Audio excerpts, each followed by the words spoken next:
todos, sejam muito bem-vindos em mais um programa Educar para Transformar aqui na nossa TV humana, sempre levando muito conhecimento e entretenimento para você, para a gente refletir e aprender junto.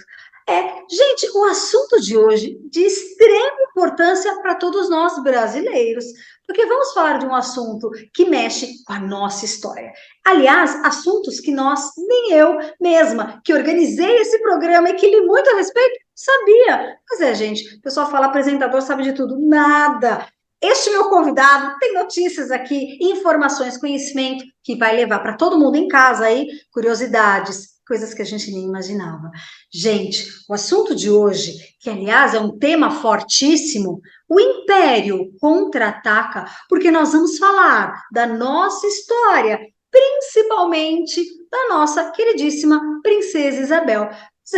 Mas para esse assunto extremamente importante, hoje eu trouxe aqui, vou até ler um pouquinho o currículo desse meu grande amigo.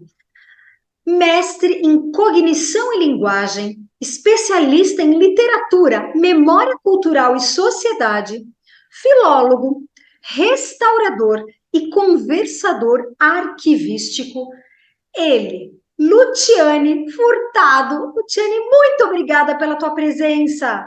Obrigado você pelo convite, boa noite a todos. E que bom, né, a gente ter esse momento de bate-papo acerca da nossa memória nacional. Há muitas vezes a memória nacional que ela se mistura também com a nossa memória afetiva, né, dos avós, de geração em geração, e trazendo sempre esse novo olhar, esse refrigério para as gerações de pequenos que aqui estão agora. Muito obrigado, Juliana, pelo convite. Nossa, é um prazer inenarrável ter você aqui no meu programa, é um privilégio gigante. E para quem está assistindo o nosso programa entender, conta um pouquinho, Luciane. Quem é você? Conta um pouquinho da tua história aqui para a gente te conhecer melhor. Bom, meu nome é Luciane e eu, como você já disse, eu sou mestre em cognição e linguagem.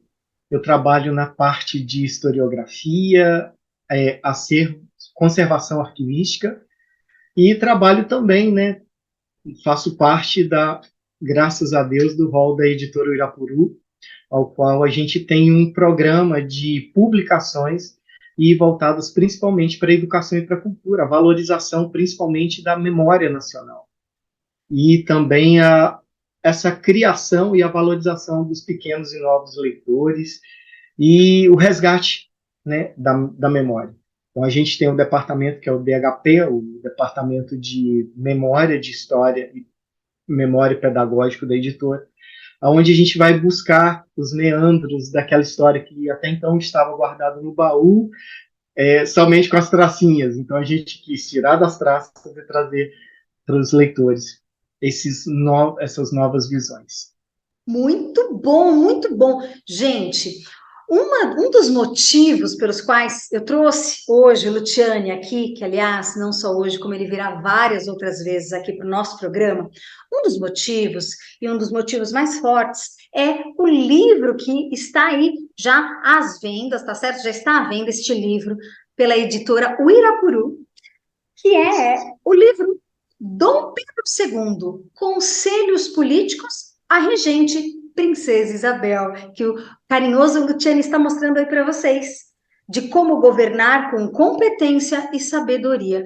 Luciane, é muito interessante ter você aqui, porque quando a gente fala em Princesa Isabel, é um assunto que, por vezes, há pessoas que trazem um olhar negativo sobre ela, outros um olhar positivo.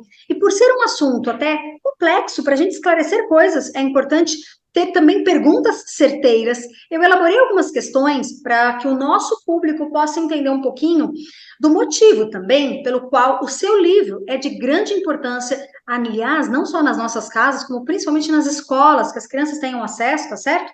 E eu quero começar com esta pergunta aqui, que diz o seguinte: nos dias atuais, a Princesa Isabel não é aceita por muitos como a redentora, mas vista como uma peça de um tabuleiro político que serviu para executar um plano subliminar que atendesse aos anseios internacionais sem queimar o império. que ponto isso é verdade? Essa pergunta sua é muito pertinente, né? A gente já começa agora já desconstruindo um pouco, não só da Princesa Isabel, mas infelizmente nós temos uma cultura machista, né, na sociedade, e essa cultura ela tende a desmerecer o sexo feminino, né, o tido sexo frágil, e infelizmente essas correntes existem, mas o legal da obra é que ela fala, tanto ela fala quanto o pai. Ela não foi um joguete, ela tinha os seus trejeitos, as suas manobras políticas, ela era árdil, né? Ela tinha uma astúcia, principalmente se a gente pegar os arquivos documentais do Senado e da Câmara de Deputados, a gente vai ver, por exemplo, para aprovação das leis, desde o do ventre livre, aonde o pai já estava na primeira viagem internacional, a, a ao movimento, ao andamento da lei da abolição da escravatura, a Lei Áurea, ela teve muito jogo, ela teve muita força de vontade, o que é muito difícil para uma mulher, principalmente em pleno século XIX. Alguns historiadores, pensadores, eles costumam dizer que ela não tinha o preparo, ela não foi preparada, ela estava sempre à sombra do pai, Pedro de Alcântara. Então, o legal do livro é que nós resgatamos um documento ao qual ele deixa um manual para ela, um manuscrito, que são os conselhos políticos. Então, através dessas anotações, das indicações, das orientações, dessa bússola, a gente vai entender até que ponto pensava o pai, o imperador, e até que ponto a princesa passou a ser a regente, assumir o trono. Ela seguia ou não seguia os conselhos do pai? Pegando o manuscrito, você lendo e fazendo o comparativo das documentações todas, ela seguiu, mas ela teve o seu posicionamento. Isabel Cristina, ela tinha os seus posicionamentos, ela não era o pai, ela, ela era extremamente mais fechada, ela era dialógica, mas ao mesmo tempo ela tinha a sua identidade particular. Né? Ela poderia, por exemplo, aceitar que o esposo, Conde de, ele mandasse, né, já que era o homem. Não, ela assumiu o trono e nesse período, e num dos relatos, diz que enquanto ele está numa embarcação atravessando o mar Mediterrâneo, chega a notícia do ventre livre, ele aplaude porque ele não conseguiu e foi mérito da filha. Então, nos conselhos políticos, a gente vai ver a base psicológica da princesa Isabel. E o legal do documento, Juliano, é que quando eu digo que a gente vai ver a base psicológica, agora é só fazendo um comparativo daquilo que as pessoas não estão tão acostumadas. Quando o livro foi feito, quando ele foi idealizado, perdão, nós íamos colocar apenas a transcrição. Só que tem um porém. Toda obra ela tem seus palimpsestos. Sabe aquela tinta da parede que você raspa, tem uma tinta que foi deixada para trás, você passa a unha, tem uma outra tinta, uma outra tinta. Então a gente quis ir além daquilo que foi o texto definitivo do pai. Por exemplo, a, o palimpsesto da obra é esse daqui. As marcas. Então nós colocamos o facsímile, a transcrição atualizada para o leitor, as notas de pé de página, indicação, personalidades, fatos, acontecimentos, mas os palimpsestos. O que ele disse e o que ele cortou, o que ele desdisse e o que ele mudou no texto para fim. Então, por exemplo, tem páginas com assuntos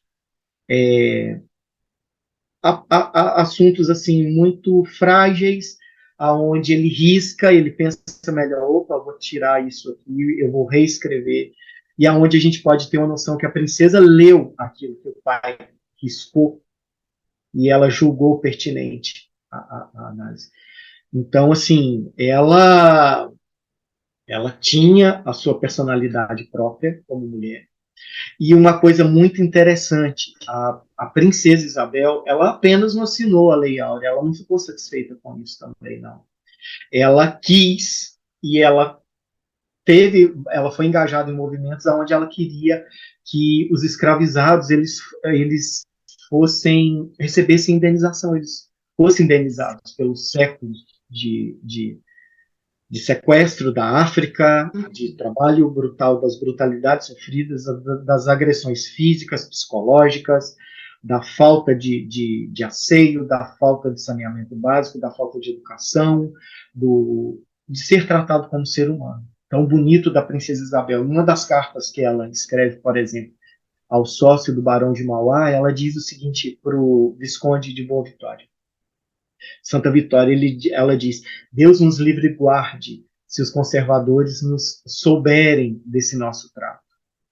E na mesma carta ela já demonstra o que é mais importante ainda, já que ela havia a possibilidade dela assumir o trono, dela fazer o sufrágio feminino. A mulher tinha o direito ao voto. Ela queria, veja bem, uma monarquista, igual ao pai, com pensamento democrático, ela diz que a mulher teria que ter direito à voz. Ela tinha, era o sufrágio feminino. A mulher tinha que ser também comparada ao homem. Infelizmente, ela não assumiu o trono, né? Houve a, a, aquela debandada, a expulsão da família imperial. E, infelizmente, a gente não pôde ter a princesa Isabel. Mas ela não foi juguete, não. Ela foi uma livre pensadora, ela lutou. A prova dos nove está aqui, né? E era Então, uma mulher à frente, né? Era uma mulher à frente, né, à do tempo. frente, o pai, ele diz que Isabel era muito católica, ele tinha um pouco de receio disso, mas a gente vai ver os escritos, principalmente os diários da princesa Isabel, a gente vê que ela sabia muito bem o terreno onde ela pisava, ela sabia separar a religião do Estado e o ato de governar. Nossa. E Não, um não, do, não, perfeito. uma das coisas muito legais também que a gente vai ver no texto que o pai encaminha para a filha, são temas assim muito pisar em ovos. Por exemplo, é o único documento onde a gente vai ter a opinião do imperador sobre três fatos muito importantes que ele orienta a filha. A primeira coisa, ele vai se manifestar contra a pena de morte e ele solicita à princesa regente que não ela sentencie até então o momento que ele está fora, ela não sentencie, não bata o martelo para que se cumprisse uma execução de pena de morte. E se caso o assunto fosse muito grave, que ela estudasse e ela não retirasse uma vida. Um O assunto segundo ponto, extremamente que é sério. mais importante, é muito interessante. E o segundo ponto, mais importante ainda, é onde ele deixa escrito o posicionamento dele contra o regime escravagista. Ele diz isso para a filha, ele é contra a escravidão. É como se ele desse a carta branca, faça-se cumprir. A gente está falando de um cenário de 1871, onde ele vai dar a primeira volta, né, as viagens internacionais, ele vai para o Velho Mundo, ele vai ao Egito, ele vai à Grécia, mas ele só podia fazer isso se caso a filha tivesse uma noção das coisas. Um outro fato interessante que ele diz para ela, ele tem o poder moderador. O que é o poder moderador? É o poder que ele age acima das outras leis. Se o Senado decidiu algo, ele usando o poder moderador, ele podia dizer, não, não quero. Mas ele não usava. Olha que interessante, um monarquista, um rei, dando a liberdade de diálogo entre os poderes. Ele diz que um poder não está acima dos outros três poderes. Há de se ter respeito. E no documento ele demonstra para ela que, se você está num cargo público, se você é uma autoridade, não faça mau uso do seu cargo. Você não pode interferir nas identidades, né, dos três poderes. Não se pode, o poder moderador não pode ter autoridade sobre o legislativo, sobre o executivo. Tem que se analisar o papel da autoridade, do rei, do chefe de Estado, é dialogar. E num determinado ponto, por exemplo, ele vai falar da imprensa. Não houve uma pessoa mais julgada que Pedro de Alcântara. Né? Nas caricaturas de Agostinho, a gente vai ver ele dormindo sobre a própria pança, ele de chinelas, de roupa de dormir sobre aquele monte de livros, e o Brasil numa bancarrota, né, que eles colocavam na época. E ele, mesmo sendo o imperador, ele diz que não se deve calar a imprensa. Por mais que a imprensa julgasse Isabel Cristina, ela deixaria as opiniões fluírem, porque até das opiniões negativas se traria o algo bom, o diálogo, a análise. O que se incomoda está bom, porque pelo menos está incomodando, está criando um debate.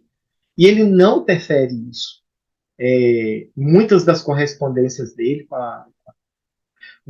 com a Condessa de Barral, por exemplo, ela vai pedir a Pedro que vai e feche o determinado pasquim de jornal que dizia que eles eram amantes, jogavam coisas sobre ser amante ou não. E ele falava, não vou interceder. E ele pede isso à princesa Isabel.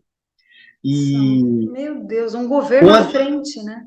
um homem à frente do seu tempo. E sua filha também estava à frente do seu tempo. Não era uma figura fácil, Isabel não era tão maleável como uma mulher naquela época. Ela tinha seu posicionamento, ela era muito fechada, porém ela tinha uma autoridade, ela tinha uma rigidez que era necessária, e que se esses conselhos políticos ela tinha que seguir, ela tinha que ter uma postura, e essa postura dela era impecável. Para você ter uma ideia, Juliana, Monteiro Lobato, o editor de uma das maiores publicações do Brasil, da Revista do Brasil, em 1923, ele publica uma charge do Pederneiras, do Arthur Pederneiras, em 1923. Olha quantas décadas a família tinha sido expulsa. Aonde a República é instituída, né, com uma dor de cotovelo pela abolição da escravatura, porque quem expulsa a família são os senhores de engenho, são os proprietários de fazenda políticos, que ficaram com raiva de não receberem a indenização que eles queriam, da mão de obra barata, né, gratuita, baseada no sangue dessas pessoas durante séculos e séculos. Ela cai por terra, então, para se vingar, é instituído. Mas olha que interessante, durante o período Pedro II e o período em que ela assume, tanto em 1871 e 1876, não havia censura à imprensa. Olha que coisa mais linda esse documento aqui. Essa é um dos exemplares da Revista do Brasil. E olha que bonito. É o período da Velha República e houve, sim, um silenciamento, da imprensa. E olha o que Monteiro Lobato publica. Uma charge do Pederneiras, aonde o Dom Pedro II, junto com o abolicionista e republicano Lopes Trovão, ele diz, a sombra de Pedro II. Que dizes a isso, Trovão? Mandaram-me embora para a formação de um regime mais liberal? E atrás a gente vê a lei de imprensa com a sua espada afiada para cortar o direito à informação. Isso em 1923. O que isso significa? Um grande desespero. A semente de Isabel e a memória do imperador persistia no começo da República. A República não consegue caminhar, foi tudo muito às pressas, atrofiados. Eles não têm um projeto de governo, eles não têm um projeto de administrativo para o país. Tanto assim que, olha agora o absurdo, se você divulgasse a notícia, você passava pela espada da lei de imprensa, né? Mas, em compensação, quando, em 1908, houve a exposição da abertura dos portos, né, do Brasil, ali no Rio de Janeiro, em outubro de 1908, para alcançar o público-alvo, nós fomos capazes, nós, né, me dizer, os políticos da época, o então presidente deixou que uma revista conhecidíssima da época publicasse simplesmente como um dos atrativos da Exposição Nacional de 1908, um centauro. O Brasil comprou um centauro. Olha a fraude. Nós Nossa, temos o presidente diante de um centauro comprado de Amsterdã. E as pessoas foram a esse evento atrás do centauro, um dos grandes eventos. Olha a olha, barbaridade. O cúmulo que barbaridade. nós chegamos. Meu Deus do céu. Dinheiro público numa fraude, numa estampa. Agora, Juliana, olha que mais é engraçado. É um engraçado mórbido. Perdão, mas é. Na mesma página aonde nós temos a fraude, nós temos uma notícia. As imagens do enterro de Machado de Assis. E quem segura uma das alças do caixão do Machado de Assis? Euclides da Cunha, autor dos Sertões. Nossa. Veja bem, nós temos uma notícia muito triste, uma grande perda para o Uhum. Brasil, estampa, e uma fraude. É uma fraude. Isso foi publicado na revista Fonfon, de 10 de outubro de 1908. Nossa, que relíquia, Uma meu das Deus. maiores publicações do Brasil faz isso. Então, assim, até que ponto a lei de censura vai? Até que ponto a memória da família imperial incomodava? Sim, Incomodava ao ponto deles não terem a capacidade de dialogar ou de trabalhar para a administração pública, ao ponto de falsificar que o Brasil adquiriu um centauro de Amsterdã e uma meu foto de Deus. vidro pintada. E não parou, não. Num outro exemplar, a notícia foi tão bombástica que ferveu de pessoas na exposição de 1908, que nós vamos ter uma próxima foto do presidente colocando uma maçã na boca do centauro, alimentando o centauro. Meu Deus do céu, que Então, assim, absurdo. os fatos já falam por si. Né? Nossa, e Até que, é absurdo, é absurdo. E sim, realmente, hoje chega para as pessoas, quem é a Princesa Isabel? Então, quer dizer, em meio a tanta coisa, a tanta coisas que não são verossímeis, né, que não são verdadeiras, e aí, quem é? Principalmente as a crianças hoje em dia. romantização da abolição. Por exemplo, nós tivemos há pouco uma novela e você vê no ato da Lei Áurea Uhum. os cativos rompendo as algemas. Não foi assim. Numa das publicações nossas, nós resgatamos o acervo fotográfico das comemorações da abolição, que Ai, pertencia à princesa Isabel. E ela, como pai, tinha uma coleção fotográfica também. Ela amava fotografia. Ela estava à frente do tempo dela. E ela uhum. guardou essas fotos. Bom, a abolição foi divulgada para os grandes centros, na capital do Império, Rio de Janeiro, na grande província de São Paulo, nos grandes centros de província. Mas acontece que, para libertar os escravos, muitos não receberam essa notícia. Nossa, Houveram fazendas que mantiveram pessoas negras escravizadas. E essa notícia não chegou. meu E, Deus.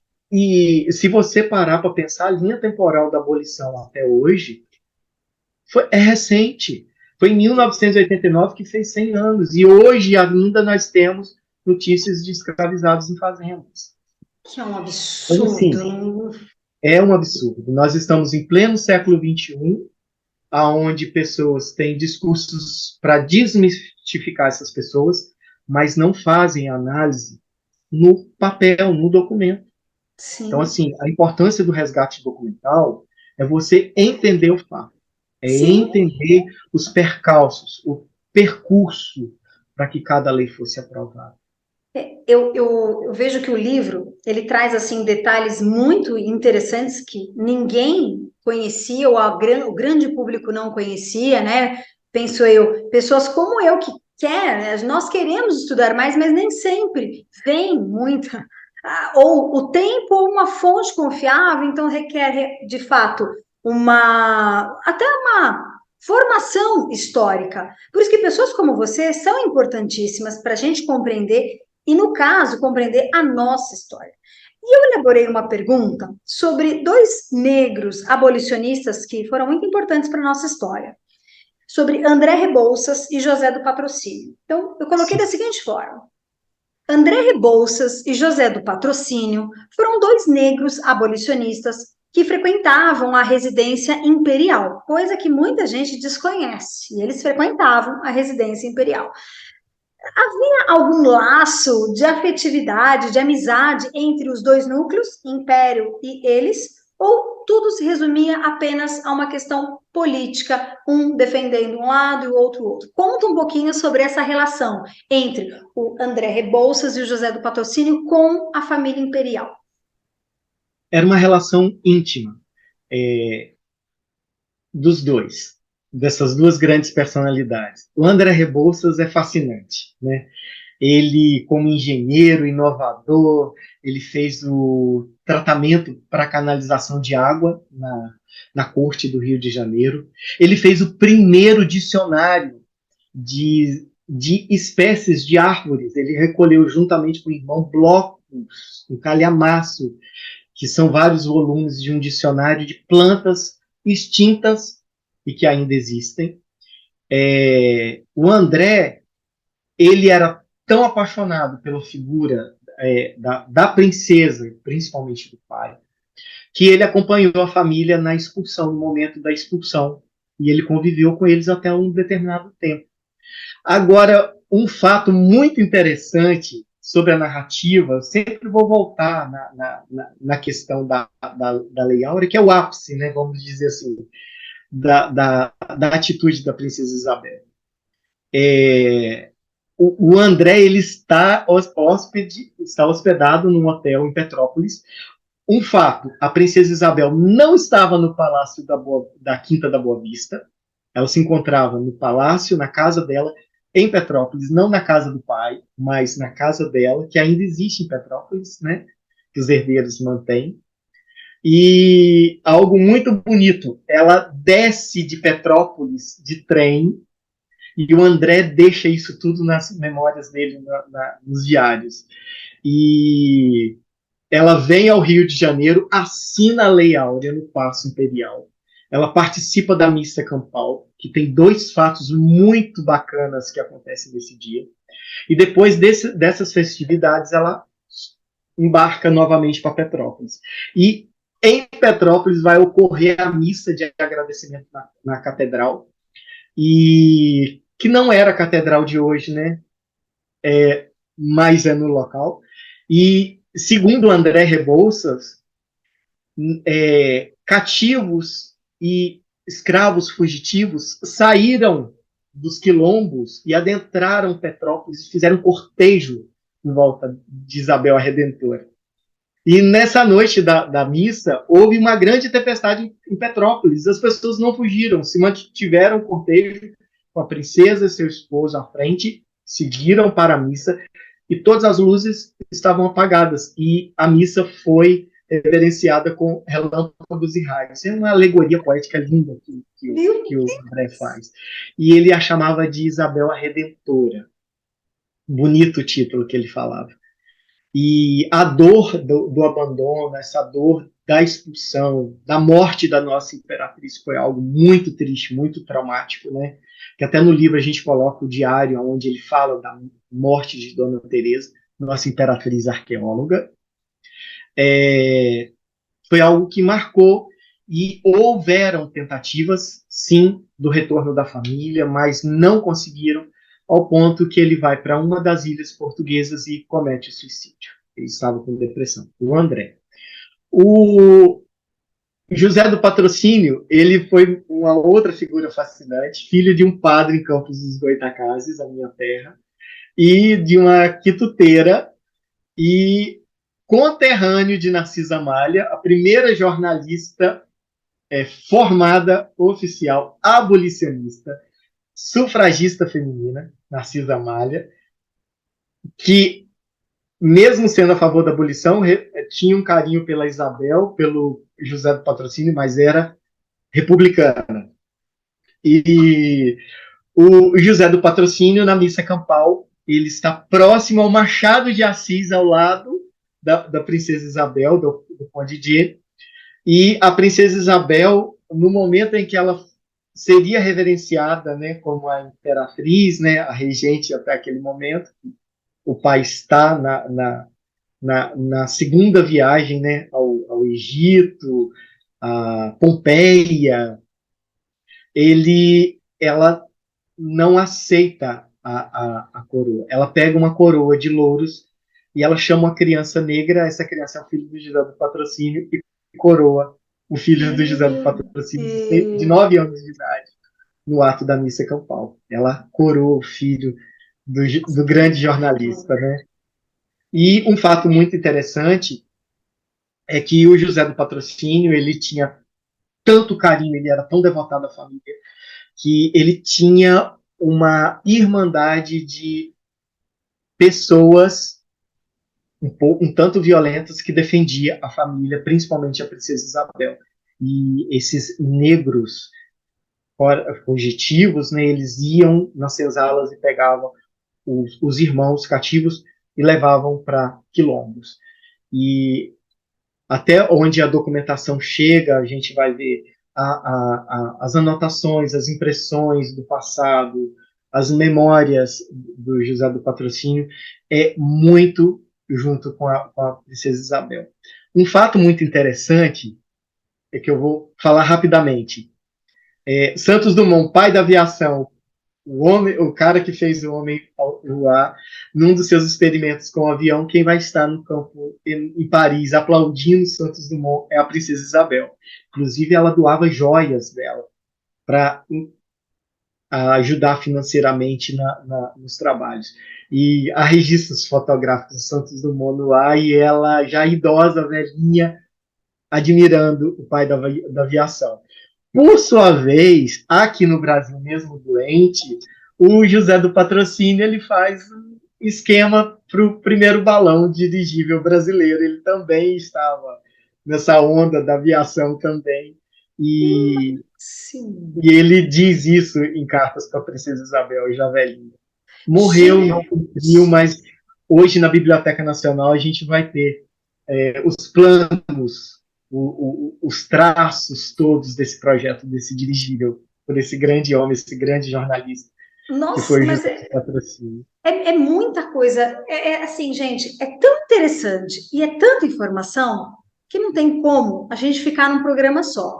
Esse programa aqui, ele vai ser dividido em 2 blocos. É isso mesmo. Porque, gente, a gente fica com sede de aprender com essa figura ilustre que é o Luciani e com tanto estudo para compartilhar com a gente. Então, nós vamos fazer esse combinado. Luciani, ele vai estar aqui no nosso próximo bloco, no próximo programa, e você não deixa de assistir, porque aqui a gente está sempre aprendendo a como educar para transformar a nossa sociedade, a nossa TV humana. Então, Luciani, posso contar com você para o próximo bloco? Pode contar comigo, estou aqui às suas ordens. Falar da história é assim, uma viagem fantástica, exatamente. Né? E a nossa história é riquíssima. Eu vou me despedir aqui, mas eu já vou retornar com ele, porque nós vamos para o bloco 2. Tá bom, gente? Mais uma vez, muito obrigada pela tua presença. Até o momento, obrigada, Luciani. E até daqui a pouco. Tchau, tchau, gente. Até mais.